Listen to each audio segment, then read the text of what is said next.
Trump begins to lose his own allies amid the latest ICE shooting, and I've got 3 interviews: Tommy Vitor, New Jersey Governor Mikey Sherrill, and Congresswoman Sarah Jacobs. I'm Brian Tyler Cohen, and you're watching No Lie. On Saturday, we all woke up to another tragic and completely preventable shooting at the hands of ICE. This time, a 37-year-old ICU nurse who worked at the VA named Alexander Preddy. He was holding his cell phone, recording ICE agents on the street, as is his legal right, when one of the agents charged at him. Eventually, 6 agents in total jumped on top of him. One of them removed the gun where it was holstered on his hip. He had a concealed carry permit and his gun was legal.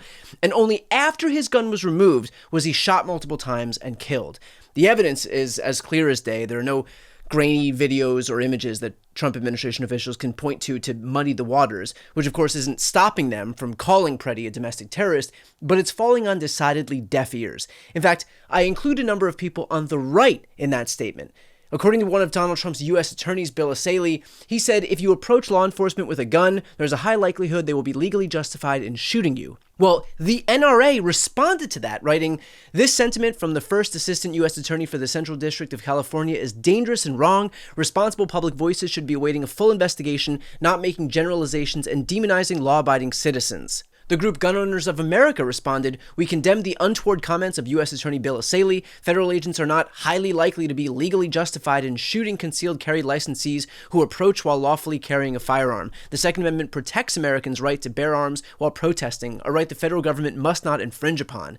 Tim Pool wrote, "Empty hand, then gun in hand. Appears the man may have been disarmed before being shot. This is a chain of events in a greater conflict. Neither side cares at this point what justifies it or doesn't. I don't see Trump winning this one." A staffer for Republican Senator Rand Paul wrote, "Excuse me, but what the fuck border is in Minneapolis, and when did it become illegal to carry a gun in America?" Former counsel to George W. Bush wrote, "I helped to establish DHS in 2002 and 2003, and later had the Homeland Security portfolio as a White House counsel and served as general counsel of the department. I am enraged and embarrassed by DHS's lawlessness, fascism, and cruelty. Impeach and remove Trump now." The Republican House Homeland Security Committee tweeted, "Chairman Garbarino has formally requested testimony from ICE, CBP, and USCIS leaders at a full committee hearing. Congress has an important responsibility to ensure the safety of law enforcement and the people they serve and protect." Here's one Fox News guest. I've watched that videotape for at least about, let's say, 100 times because I knew I was going to be coming on with you and I wanted to speak as accurate as I can. And I do believe that there needs to be a complete investigation. I was taken back by the White House, who initially put out what I defined as misrepresentation of what took place there when you look at the video. It was said that Mr. Preddy was banishing a weapon. Well, he was not banishing a weapon. Yes, he did have a weapon. It was said that by the White House that Mr. Preddy attacked those agents. No, he did not attack those agents. And one of the White House individuals called Mr. Preddy a domestic terrorist. I find this man is dead. He has a family. And to go out and call him a domestic terrorist without giving any more information is just unacceptable. And then, John, when I looked at the video, what you saw was an agent pushing a woman aside, Mr. Preddy getting sprayed, them jumping on top of Mr. Preddy. And this is something that our audience should see with their own eyes. You can see where one of the agents actually physically takes Mr. Preddy's gun. And that is before he shot. And then all of a sudden he shot, there's a pause, and there are more bullets that are shot in his direction. So that investigation, what I'm asking is that there be a complete and thorough and transparent investigation, John, not only by the federal agencies, but also by the state and local investigators also working together. In fact, here are some comments on the conservative subreddit. "I thought Renee Good's case was borderline, but likely legally justified. They still should have had a formal investigation just because of the lethal outcome. This case, don't know how anyone can side with ICE here. On top of that, the person killed turned out to be an ICU nurse, not some unemployed professional protester. I wanted an enforcement of law and order. This doesn't look like it. Bad look. Stop coping. This was another bad look by ICE. We are allowed to bear arms. These ICE agents are clearly untrained and see ghosts. Many such cases. Just saw Stephen Miller's response. Why do they think that people will believe whatever they say? I've been MAGA from day one, and my post history shows that if Trump does not rein in his administration from letting their low IQ behavior hurt this administration's goals, then we aren't just going to lose this midterm, we're going to lose every election for decades. So I think you get the picture. The story being peddled by this administration is so blatantly false that it's actually become contemptuous for their own supporters. They are feeding them straight horseshit and expecting them to believe it and swallow it whole. Calling an ICU nurse who was holding a phone a domestic terrorist who was brandishing a gun and charging at law enforcement officers is not going to fly when there's video evidence from every angle of this interaction that it was the ICE agent who charged him and a cell phone in the guy's hand, not a gun. And if the lying isn't bad enough, now you've got the administration losing its own base by vilifying the fact that he was carrying a legal firearm, something they at least used to pretend to care about. And yet, that's the thing here. There is no underlying principles to anything that they're doing because the only thing they actually care about is power, like unbridled, uncompromising power. That's why they've undermined their own positions on family values, on states' rights, on fiscal conservatism, because it was all just window dressing to make themselves look virtuous when in reality all they cared about was power. And we're seeing that at play right now. So if this administration wants to play their own supporters for fools, that's their prerogative. But all they're doing is proving how stupid they think they are. And that's not without consequence, clearly. Will that stop this White House from doubling down? Obviously not. So if they want to continue shedding supporters on a daily basis, they are free to do exactly that. Next up are my interviews with Tommy Vitor, Mikey Sherrill, and Sarah Jacobs. No Lie is brought to you by Quince. A new year, colder days, this is the moment that your winter wardrobe really has to deliver. If you're craving a winter reset, start with pieces truly made to last season after season. Quince brings together premium materials, thoughtful design, and enduring quality, so you stay warm, look sharp, and feel your best all season long. Quince has everything that you need. Men's Mongolian cashmere sweaters, wool coats, leather and suede outerwear that actually hold up to daily wear and still look good. Their outerwear is especially impressive. Think down jackets, wool coats, and Italian leather outerwear that keep you warm when it's actually cold. Each piece is made from premium materials by trusted factories that meet rigorous standards for craftsmanship and ethical production. By cutting out the middlemen and traditional markups, Quince delivers the same quality as luxury brands at a fraction of the price. The result is classic styles that you'll love that hold up year after year. I actually grabbed a wool coat from Quince this year, way more reasonably priced than comparable quotes, and the quality is identical. Looks good, keeps me warm, and I didn't have to drop a fortune on it. Refresh your winter wardrobe with Quince. Go to quince.com/BTC for free shipping on your order and 365-day returns. Now available in Canada too. That's QUINCE.com/BTC. Free shipping and 365-day returns. Quince.com/BTC. I'm joined now by the co-host of Pod Save America and Obama's National Security Council spokesman, Tommy Vitor. Tommy, thanks for joining me. Thank you for having me. Tommy, Gavin Newsom has managed to find a way to overshadow Donald Trump today by saying something particularly provocative on stage at Davos. I was going to speak last night. It was a well-established event at the USA House. After Trump's speech, they made sure that I didn't. They made sure it was canceled. Any institution of independent thinking is under assault and attack by the Trump administration. You're seeing what's playing out in the streets of American cities, what played out in California, the second largest city in the United States of America. Masked men. Guy Greg Bovino, dressed up. It's as if he literally went on eBay and purchased SS garb. Greg Bovino, secret police, private army, masked men, people disappearing, quite literally, no due process. People dragged in the streets, kids separated from families, knocking on doors, racially profiling American citizens. So is it surprising the Trump administration didn't like my commentary and wanted to make sure that I was not allowed to speak?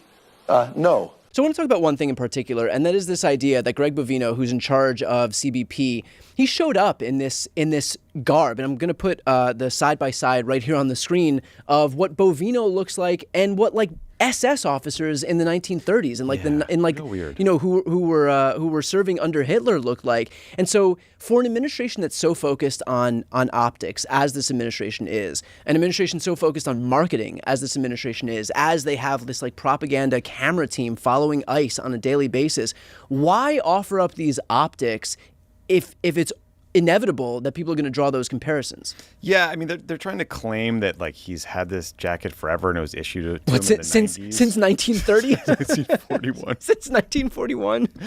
It looks really weird. And like, look, there's all these images out there of Bovino in the field with other ICE officers or CBP officers. He's the only one dressed in a giant coat from the 1930s. Like everyone else is wearing like North Face and a mask. You know, everyone looks completely normal, like thugs, but they look normal. And so like, it's a choice. He made a sartorial choice. He thinks he looks cool in this thing. But like, if I walked out to an event with you, Brian, and I was wearing a gray jacket with like 2 pockets fully buttoned at the top, and you're like, why are you dressed like Chairman Mao? And I was like, what are you talking about? Yeah. What do you mean? Like, it's a choice. You're wearing a ridiculous, gigantic greatcoat jacket that dictators in World War II wore. Yeah. And of course, that's underscored by the fact that, there are the obvious similarities between what ICE is doing and what the Gestapo did about demanding papers from people on the streets, serving as judge, jury, and executioner, where you just kill people on the streets. And so, those notwithstanding, the fact that they also are dressing like them isn't lost on anybody. But I want to talk about Newsom for a moment, because, he's really one of the only people who's out there, at least who's kind of in the running unofficially for president in 2028, who's making this case. We're not really hearing much from a lot of the other folks who we would assume are contenders. I'm curious what your thoughts are on that whole process. Yeah, I mean, look, one way to look like Donald Trump's opponent is to go out there and make yourself Donald Trump's opponent, you know, and he's just done such an effective job of that. I mean, some of it is the tweeting and the trolling, and that's been fun, and we've talked about that before, but he's also taken it overseas. Like he went to the COP summit, the Climate Action Summit in Brazil earlier or last year. And then he went to Davos and was, I guess, going to give a speech at this thing called the Fortune USA House, which has some ties to the U.S. government. At least it was viewed as the official U.S. government venue for speakers and things, and then they canceled on him last minute. So Gavin went out and made this aggressive case that the government is trying to censor him, and in so doing got exponentially more attention than he would have otherwise. So he's just been really smart and savvy. Yeah, and I mean, we've seen this process play out.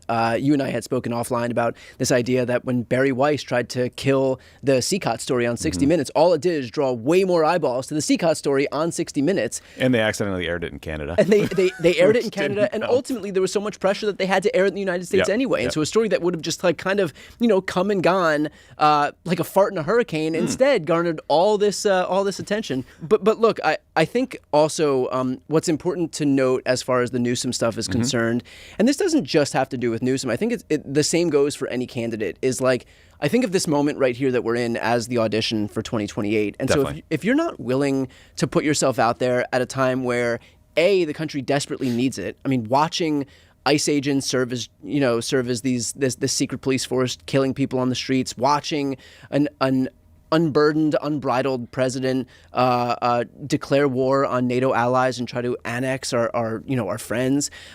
If ever there was a moment for somebody to speak out, it's right now. But on top of that, like there's a Democratic Party that's desperate for leadership. Yep. That is rudderless, that it doesn't have a leader right now. And so if you want to make the case, 3 years from now that you deserve to be the leader of the party, but also the country, this is the moment to show that you're willing to do it when it actually matters, when people need some of that leadership, not just when it's convenient for you because, you've got some filing deadline or because of campaign finances and what dates hit where before you have to start officially say something. Say something and start exploratory committees, all that. Exactly. Yeah, no. But Gavin Newsom has made himself like the proverbial fart in Trump's spacesuit. That shit just lingers. Like there were two big events that really broke through from Davos besides Trump kind of threatening to annex Greenland. I'm just waiting for another fart pun. Nope, that's all I got for today.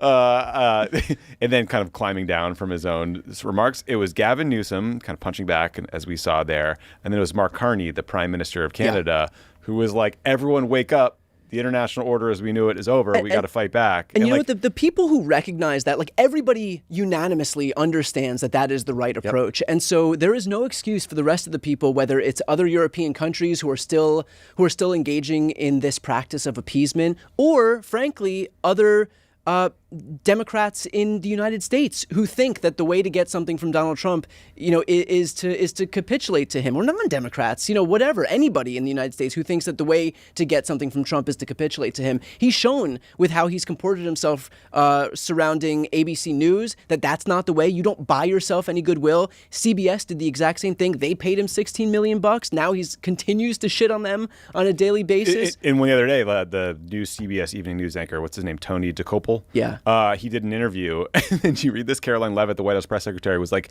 if you don't run the whole thing, we'll sue you. Yeah. And You don't okay. buy yourself any goodwill by capitulating to these people. All you show Donald Trump is that you are weak and you can be bought by him. And bullied. And bullied. And he does it over and over and over again. And the only thing more pathetic than these institutions continually debasing themselves for him is thinking that somehow this time will be different. And it's never different. He will continue to shit on you, continue to bully you, continue to extort you every single chance he gets. Yeah, like Trump is Biff from Back to the Future, right? Like, Yeah. Like when you're walking to school and like the bully beats you up and takes your lunch money, is that a one-time thing? No, if you like cry and let him have it, he'll beat you up again and again and again. Like, you got to throw a punch, you got to push back on this guy. That's kind of what happened on this Greenland thing. Yeah. It seemed like Europe was ready to roll out their biggest response mechanism, this thing called the anti-coercion initiative, that would have levied massive tariffs probably on the United States, or at least cut off U.S. businesses from the European markets. And it spooked the stock market, and that spooked Trump, and he caved. Yeah. Seems pretty simple. Right. And it puts on full display that this guy is not immune to pressure. He's not immune to economic pressure. He's not immune to popular pressure. The reason that he tries so hard to prevent individual people from voting is because voting has a huge impact. The reason that he tries so hard to prevent these comedians from being able to go on TV and tell their jokes is because those people have a huge impact.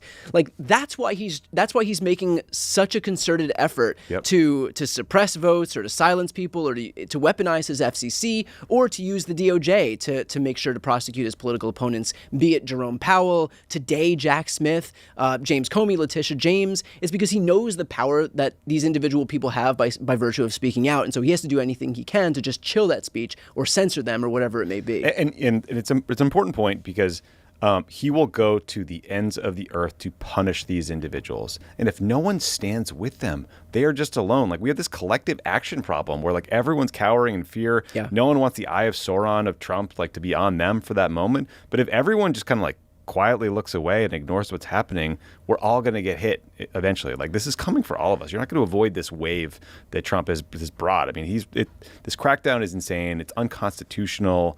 It's starting with migrants, but who knows where it'll end. And that weakness, I think, is especially pronounced right now. When Trump had banned the AP from coming into the press briefing room, no other outlet stood with the AP. Like, they could have boycotted these press briefings. They didn't, which is ironic, because a few years back, when you were in the White House, and Fox News of all places had issues with getting access to an interview. Getting access to an interview, all of these other news outlets stood by them, and it was the Obama administration that actually relented on that. And Fox got what it wants. But like, you do that by virtue of having your friends and allies stand alongside you. And the fact that we're not seeing that today because it's just going to be easier, let's not, push against the grain, whatever it may be, is ultimately, going to hurt you in the end. Yeah, the media piece is really important, because Trump has like slowly chipped away at the independence of the media. He's controlled who can cover pooled press events, the smaller events that happen in the Oval or smaller venues.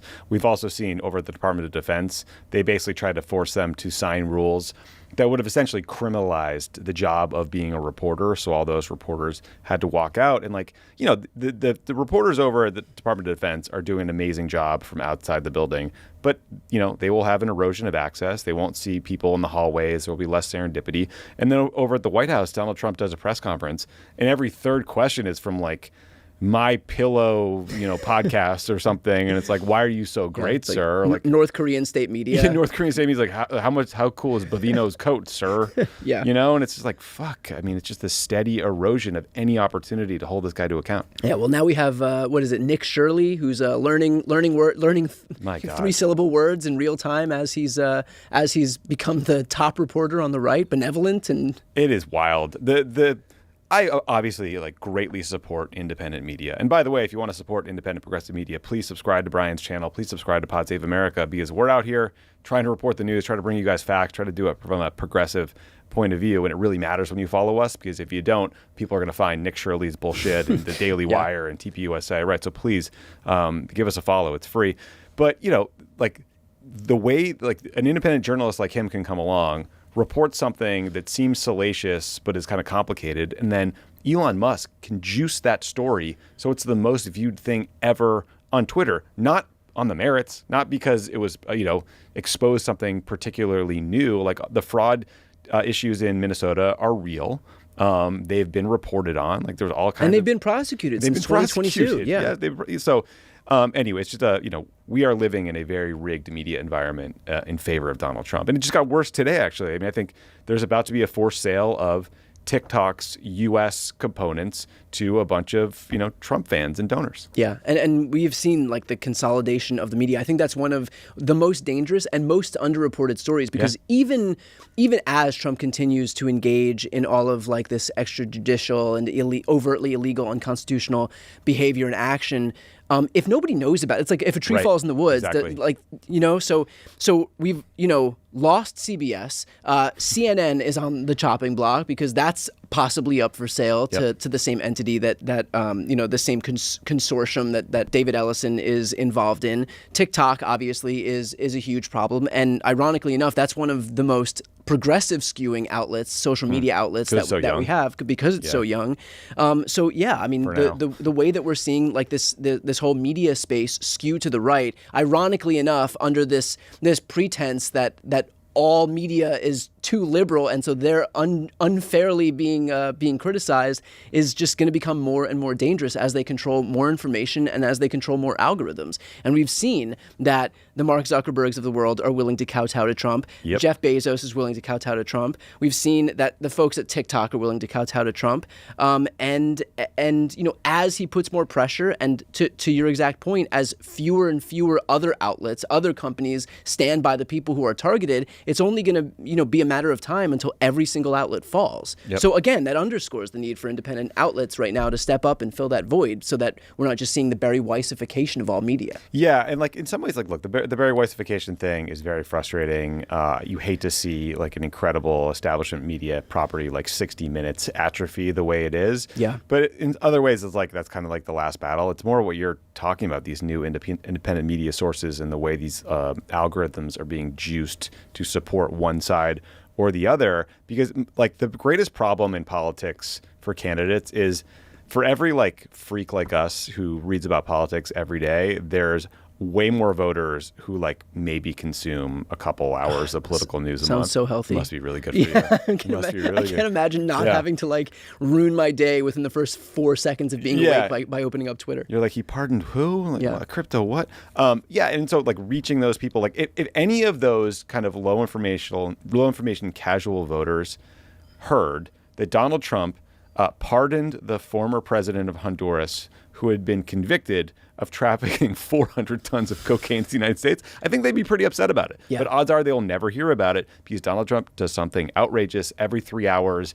and keeps the media spinning, and no one can focus on any one thing. And to that point, I actually want to talk about distraction for one quick beat, because I know that with the Epstein stuff happening, that was kind of overshadowed by a lot of the enforcement action that we're seeing in Minnesota. It was overshadowed by a lot of the saber rattling happening in Greenland. Yep. And I had heard some people say this is a distraction from what's happening with Epstein. And I think, I think there is a way to consider that a distraction from talking about Epstein, because we are distracted by it. But I think unto itself, it's more than a distraction. Trump is just showing how overtly autocratic and dangerous and depraved and evil he is.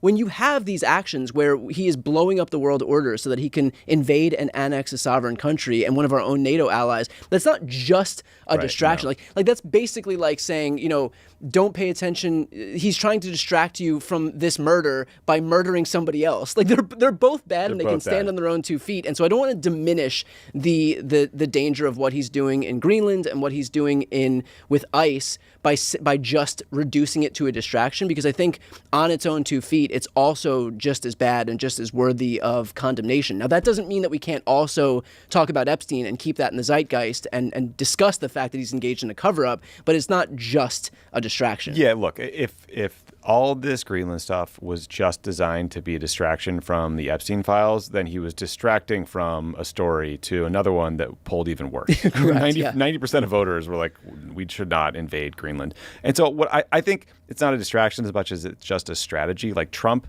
does something outrageous every single day because he knows it creates news, because he knows he can kind of like bend thinking around an issue. The Overton window, like that concept's almost gone. He just sort of like shoves the Overton window. He doesn't push it. So, is it a distraction from Epstein? Sure, it served as one. Certainly, there was a period of time when the Epstein files really were exploding, where they were looking to talk about anything else. I mean, that was when they rolled out the "we're going to prosecute Barack Obama for treason" button. That's right. Remember that? There was a week where like anything they had, literally, they were spaghetti at the wall all day long. But I mean, I think they also called for Oprah to be prosecuted that week. Of course they did. But I do think he really did want to annex Greenland and had to climb down because it was a disastrous Correct. idea. And I think, there is a lot of things happening, but I think the easiest way, at least for me, to think about this is that these are all small parts of a larger whole. Watching Donald Trump engage in this dangerous ICE activity, watching Donald Trump, alienate our allies, alienate the U.S. on the world stage and try to invade sovereign countries, watching Donald Trump, try to wiggle his way out of releasing the Epstein files, despite the fact that it was signed into law by him. It just goes to show that, like, the things that he wants to spend his time on, he spends his time on. Like, he can find time to go into Greenland. He can find time to wage an oil war in South America. Yeah. He can find time to decorate the friggin' new ballroom. To decorate a ballroom, to encrust the Oval Office in gold, to buy himself a couple of Gulfstream jets that Kristi Noem can use. Or get one from Qatar. Qatar. So if he wants to do something, he finds a way to do it. He's not going to let the law stop him. He's not going to let prosecutors or judges stop him. He's not going to let Democrats stop him. He's not going to let the Constitution stop him, which goes to show that when he doesn't do something, and by that I mean lower costs, lower inflation, make IVF free, protect earned benefits, release the Epstein files, end the Russia-Ukraine war on day one. When he doesn't do something, it's because he just doesn't have the will to do it. Yeah, he just doesn't care. I mean, look, and this is ultimately his greatest political problem and threat, which is that they've done nothing on the economy. I mean, there's a New York Times poll out today. His disapproval is at 56%. 49% of voters say the country was worse off than it was a year ago. Nearly 70% rated the economy unfavorably. And then even on the ICE stuff, like that has been their primary focus, has been immigration enforcement. 61% of voters, including 71% of independents, said ICE had gone too far. So Trump is very effectively distracting us or the media at least, into talking about Greenland, something that's unpopular, but people also feel like he's not doing the job they want him to do, and that's bad. It's bad for him. Yeah, he's going from like one unpopular thing by distracting us with another unpopular thing, all of which kind of entrenches this idea that he's not working for Americans, also, which is an unpopular idea. So with that said, we will continue to stay on top of this stuff. For everybody who's watching right now, if you are not yet subscribed to Pod Safe America's YouTube channel, I'm going to put that link right here on the screen and also in the post description of this video. Small step everybody can take to help build up the progressive media ecosystem so that when new people come online, they're not automatically sorted into right-wing sources and fall into those rabbit holes. So again, completely free, great way to support us, and a great way to support independent media more broadly. Tommy, thanks so much, as always, for taking the time. I get all my news from Clavicular. I'm joined now by the new governor of New Jersey, Mikey Sherrill. Thanks so much for joining me. Thanks so much for having me. So I want to talk about what you've been doing in New Jersey. But first, some national news is that we have seen Trump kind of take his revenge against any blue cities and blue states by going state by state and sending in ICE. We've seen it happen in my state, in Los Angeles. We've seen it happen in Chicago, in Portland, in Washington, D.C., in Minneapolis. And as the governor of, a true blue state in New Jersey, is there some concern that that Donald Trump is going to, eventually turn his attention into New Jersey, where there's obviously a flourishing immigrant community, and kind of do what he's done everywhere else and seek vengeance upon the people of your state on behalf of the Republican Party? Well, he already is doing that, not with ICE in this instance, but he's actually targeting quite a few blue states, 11 or 12 blue states, including New Jersey, with spurious investigations to root out fraud. So his typical use targeted investigations against his political opponents, contrary to really all the values of our democracy. So he's already started on that. And then the question becomes again and again, how do you continue to fight back against this completely out of control president who is, as you mentioned, putting a proto-military force in ICE on the streets of our nation against the will of the people of this nation, and then targeting them politically in every single way, acting as if sort of a real lawless dictator. And how do you push back against that? And that's exactly what we're working to do here in New Jersey, is find a better path forward, work hard for those values of liberty and prosperity that have been in our state seal and our state motto for almost 250 years. That is what I'm fighting for. And that's what the people of New Jersey resoundingly said they wanted last November. Can you talk a little bit about cooperation with ICE? I know that, for example, Governor Spanberger in Virginia immediately ended a contract that would force the cooperation with ICE in different municipalities across the state. Can you talk a little bit about where New Jersey stands in that whole process? Again, it should be striking to people to see someone like Governor Spanberger or myself, people who have worked in the military and in law enforcement, in her case in the CIA. We, I think, deeply revere public service and those people who serve the public. This ICE agency is different.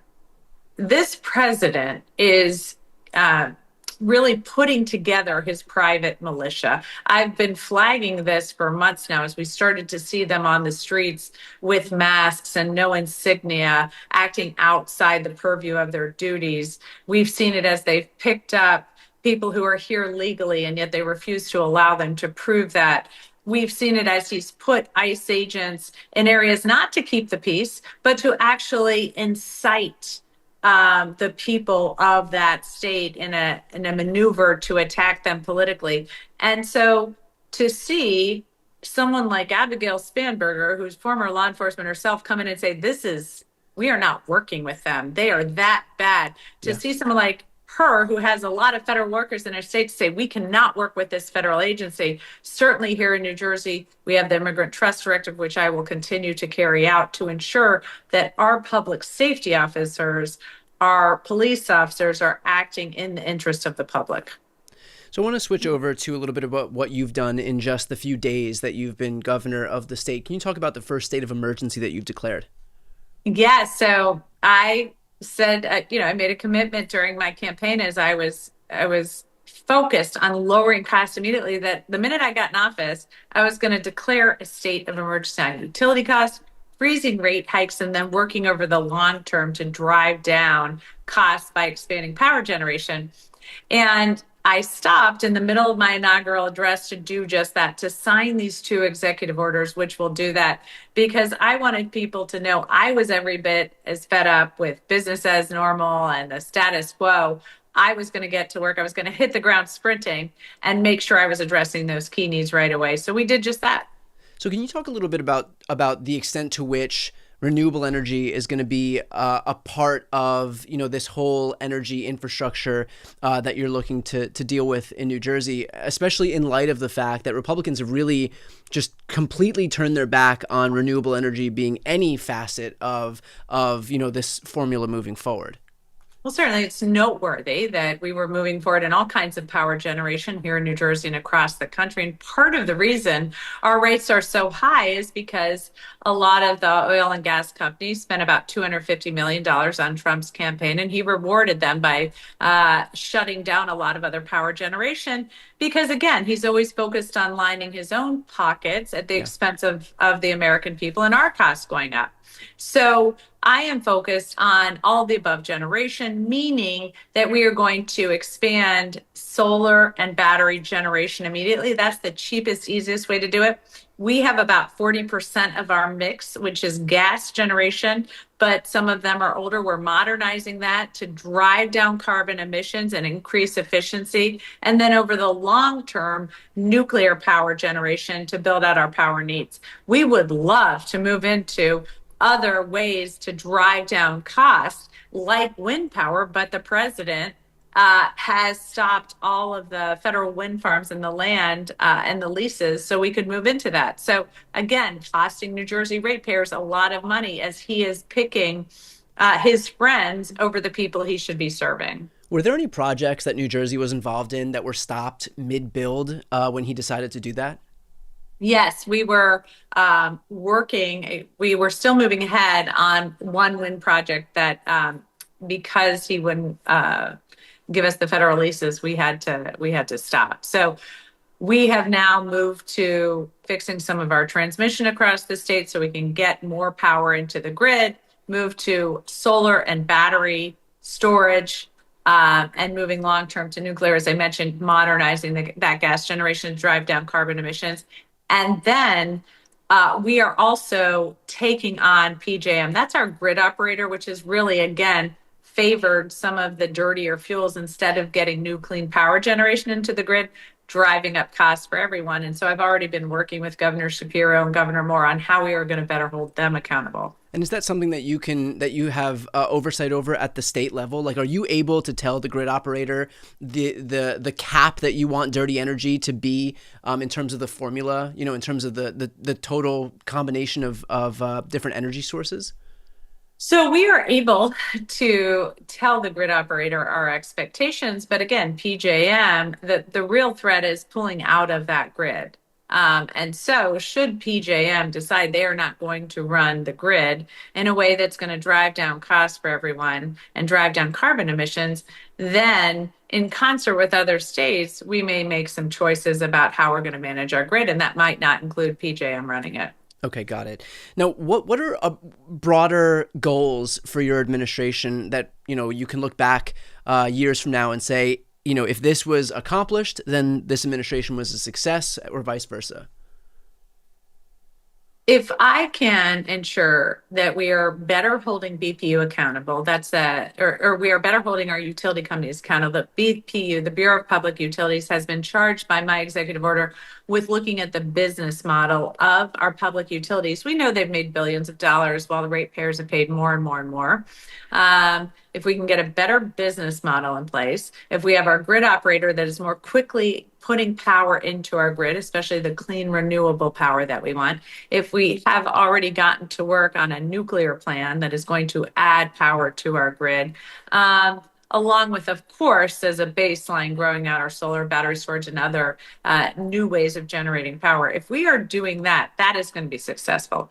If I can look at third grade reading scores in my state and know that we have phonics education implemented, that we have actually done something, I think, new and meeting children's needs in our school system for the first time in decades here, and that we are competing for that top spot, which New Jersey has traditionally held as the best education system, that will be a big win. If our kids have access to better mental health resources and we take on online safety in my kids' online safety agenda, and we have the Center of Excellence I'm going to build out at one of our colleges or universities so that we have better data on those algorithms, and better data on the mental health, because we know every time big tech studies it is so bad they stop the study. So as a state, we are going to invest in that.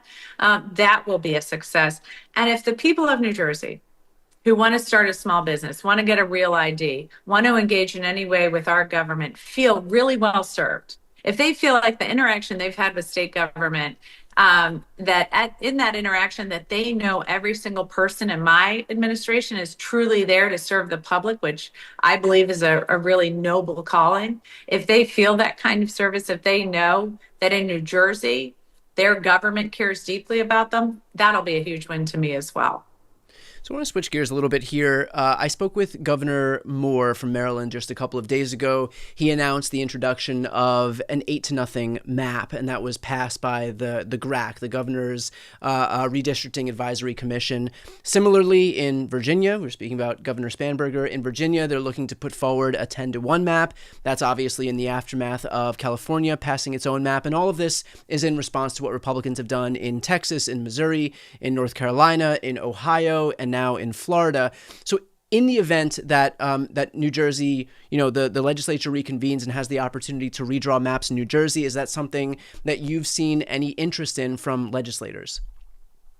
So it would take, there are certain ways we have bipartisan redistricting or nonpartisan redistricting by constitution. So there's certain ways in which we have to go to the people to ask that question. I'm very interested in it because I think we are going to see a lot of malfeasance by Trump. Certainly, I was there on January 6th on the floor of the House as he tried to stay in office. So anyone thinks, as he's already said he's going to try to stay in office, he won't. That's, I think, wishful thinking. Yeah. So I'm expecting a great deal of malfeasance, and I want to make sure that New Jersey is as strong and resilient as possible in accordance with the will of the people. So can you talk a little bit about the mechanics of what that would look like? Virginia, for example, needs 2 consecutive legislative cycles where the legislature votes to approve the constitutional amendment, then it goes out into the people. California obviously did Prop 50 and got this thing on the ballot in 5 minutes, basically. What would the process be like in New Jersey? Similar to what you mentioned with Virginia, there needs to be 2 legislative cycles. The earliest we could get it on the ballot with our process would be in the November 2026 election. So we could get a ballot measure on there. What I think it would do, though, is alert people to our concerns and to the fact that we think there is going to be a big fight coming. And I think that would make voters really think twice about how important their vote is and how important it is for them to get to the polls and how important it is for them to support their democracy. In the event that we see the Calais decision, Section 2 of the Voting Rights Act, go the Republicans' way, which is to say that Section 2 of the Voting Rights Act is gutted. There are no more protections for these black opportunity districts or minority opportunity districts across the country. We could see anywhere from 10, 20, 30 seats get redrawn out of these Republican-led maps so that they can, obviously favor Republicans instead of Democrats. Would you preserve the ability for New Jersey to counter some of the map redrawing that we may see in the event that the Supreme Court strikes down the Voting Rights Act? So we will work to do that. As I said, the first time we could get that on the ballot constitutionally would be this November. I also will tell you, as I know you know and your listeners know, we are already seeing in Texas, for example, redistricting with complete disregard for the Voting Rights Act and majority minority districts. But what we are also seeing is when Republicans take these measures, the American people come out in force to try to register against them. So what I'm very hopeful of is no matter what Trump tries to do, that we are going to see not just a blue wave, but a blue tidal wave.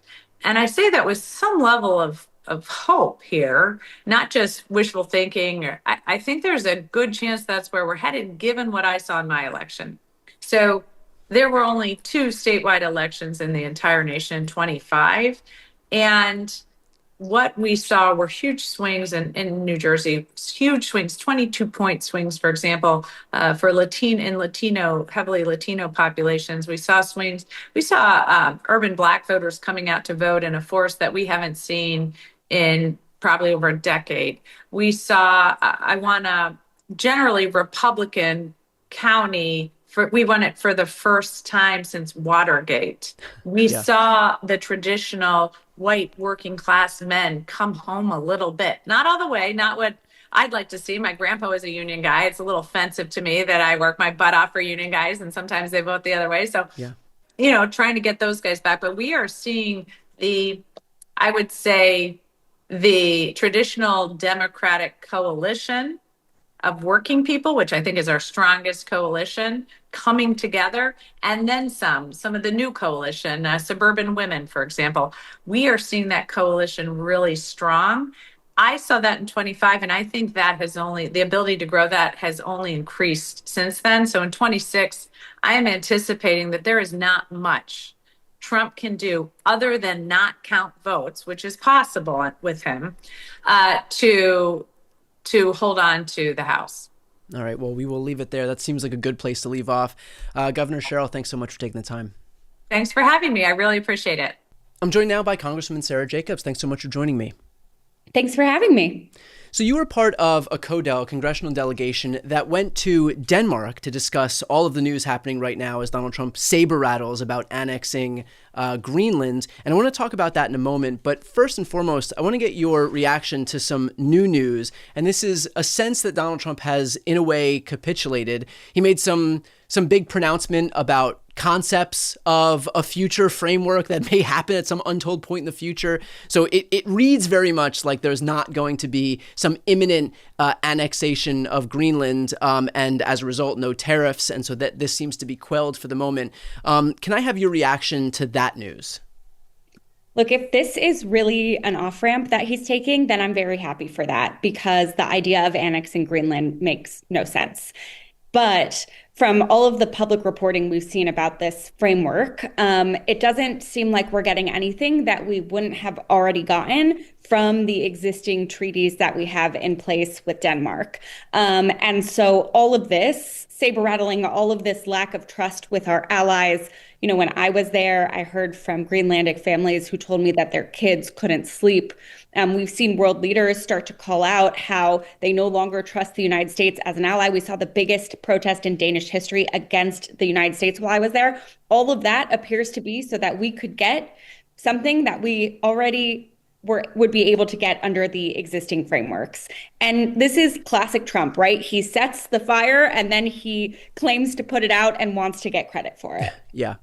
So what was the reaction like from the folks in Denmark? And to what extent do you think that this has permanently injured our alliances, you know, with folks who we rely on to do trade deals and protect us? And, look, when in the aftermath of 9/11, the Danes, for example, were one of the countries that lost the highest proportion of their citizens in responding to what happened on 9/11. So these are not people that haven't offered some goodwill or some security to the United States in return for what we give them. Yeah, I'll be honest. In talking with our Danish and Greenlandic counterparts, they were kind of baffled. They kept saying that they asked the United States, like, what more do you want in Arctic security? What more do you want economically? Like, we are ready to give it to you. Just tell us what you want. And the administration never gave them anything. And, as I mentioned, the biggest protest in Danish history was while we were there. And there was polling that showed that prior to all of this, 80% of Danes thought that the United States was an important ally. Now only single digits level of Danish people think that we are an important ally. Yeah. And I know anecdotally that that's true across all of Europe. And I think that the damage to our relationships, the damage to our transatlantic relationship, right, to NATO, to these countries believing that if they get attacked, we will come to their rescue, I think that has been completely eroded.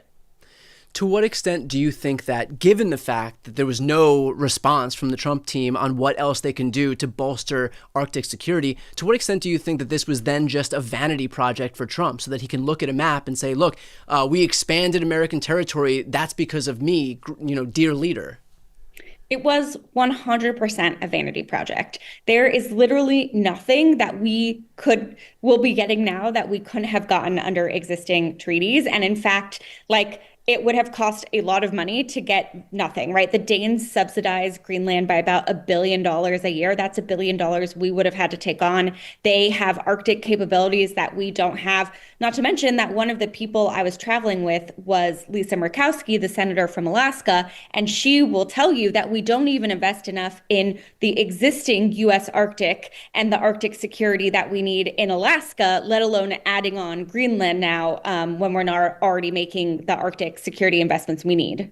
Moving forward, even if there's a Democratic administration that succeeds this administration, and we are able to restore a lot of the alliances that have been frayed or broken, I mean, doesn't the rest of the world see that as like, okay, so we're just going to bounce back and forth between, this lunatic right-wing fringe that wants to, usher in a second era of imperialism, and then, a democratic administration that understands the importance of NATO, and depending on what person wins a presidential election is going to determine whether, China can invade Taiwan and Russia can invade Ukraine and the United States can invade other NATO allies or not? I mean, how does that help us with any long-term alliances looking beyond just every 4 years of a presidential election?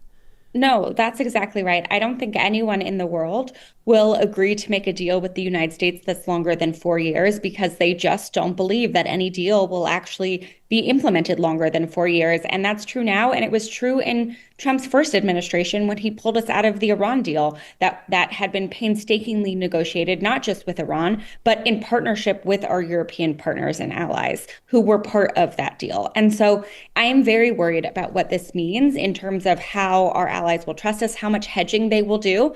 And I also think it's important for us to recognize for a long time, I think there was this bipartisan consensus that the U.S. was the indispensable nation, that, we were so important. We called all the shots. Everyone else followed us. And that's just not the world we're living in. It's not the world we're going to be living in. Frankly, like this era of U.S. hegemony is no longer here. And I think it's incumbent on us also as Democrats to recognize that we're going to be operating in a different world and to not just, as Mark Carney said in his speech yesterday, nostalgia is not a strategy. And we need to have a real concrete kind of introspective conversation with ourselves about what our foreign policy really needs to look like going forward in this new world. You had mentioned the point of bipartisanship, and the CODEL, the congressional delegation, was bipartisan. You did have some Republican members.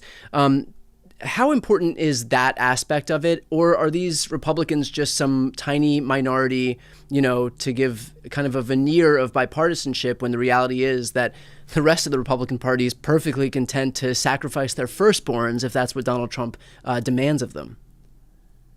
It's a good question. And I've been having a lot of conversations with my Republican colleagues here in the House. And, there's a lot of them who thought this Greenland thing was a terrible idea. I think, Tom Tillis, Senator Tillis, Republican from North Carolina, has been the most outspoken, calling it stupid. But, I've had a lot of those private conversations with my colleagues.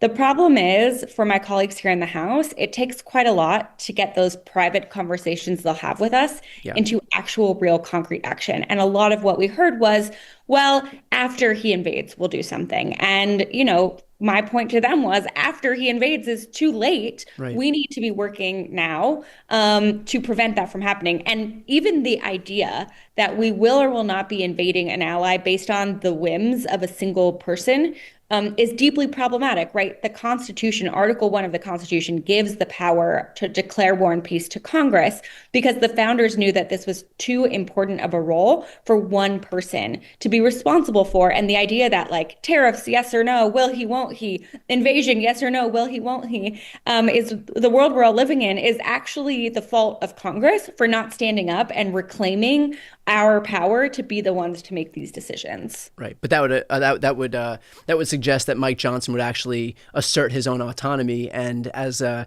extension of Donald Trump, that's never going to happen. You had also spoken about Mark Carney. Obviously, his speech at Davos was the big showstopper on day one. Mark Carney and Canada had announced that they're dropping those tariffs on Chinese EVs, and there's so much jingoism and saber rattling from the U.S., especially Republicans, against China. But is there no acknowledgement of the dichotomy of this position, where you have these Republicans who claim that they're going to do everything they can to stop an ascendant China, but by alienating ourselves on the global stage, all we're doing is creating openings that China is perfectly content to fill? we saw Canada fill that void with China just a few days ago, and we've seen other countries get closer to China to strike trade deals because they know that they're a more reliable and less erratic trade partner, less volatile trade partner than the United States is going to be. And so, is there no like reconciling those two things that are in blatant conflict with each other among at least your Republican colleagues?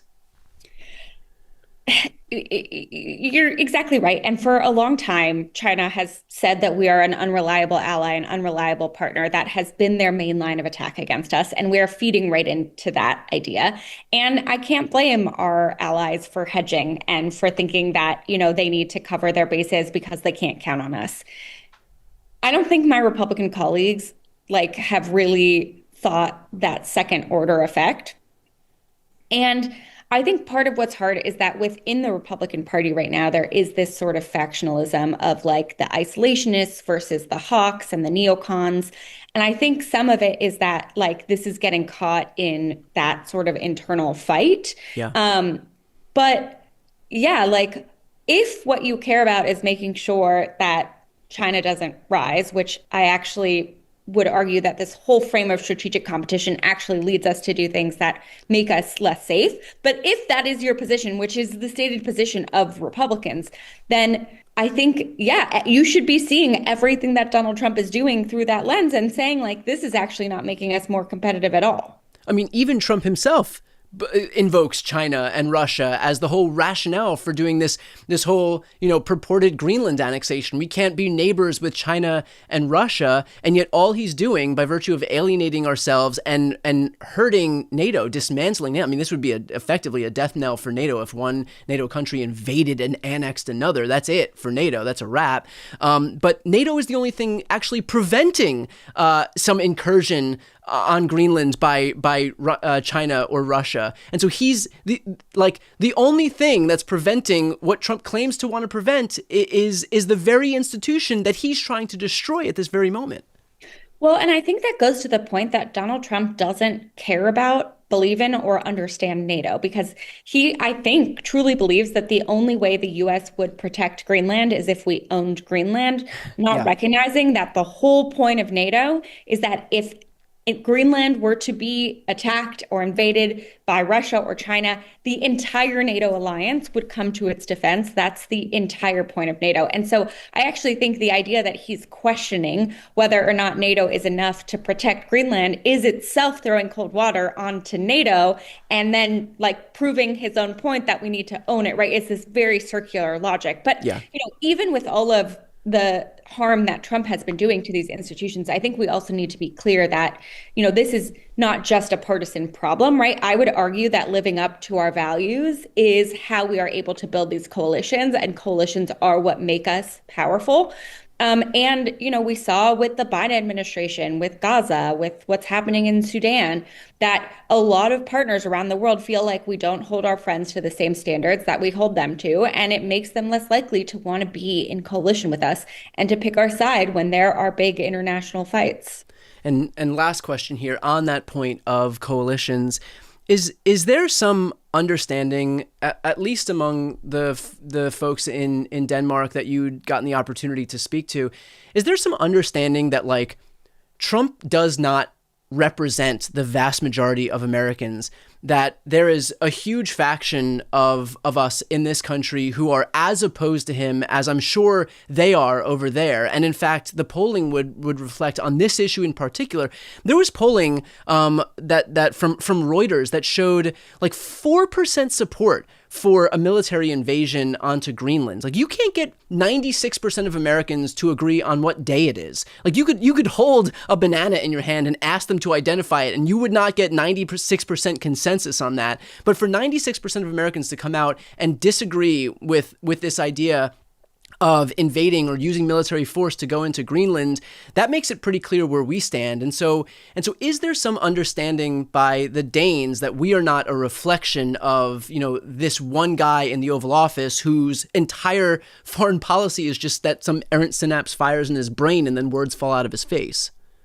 You know, I was expecting to go to Denmark and to have them be like really angry and yelling at us. And instead, every, Danish person I spoke to on the street just like felt bad for us. They're Yeah, like, yeah, that sounds about what is right. happening? Like they weren't Yeah, mad at us, they were just like concerned. And yeah. so I do think there is an understanding that this is not representative of the American people, right?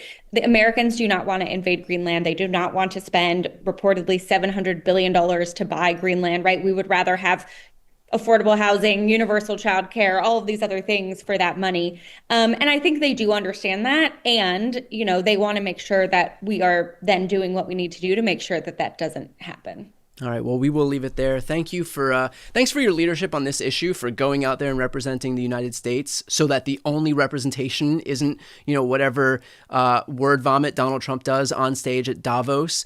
And thank you for your time today. Of course. Thank you. To listen to the audio version of this episode, click the link right here on the screen, and please make sure to subscribe. And of course, to see more video content, that subscribe button's on the screen as well.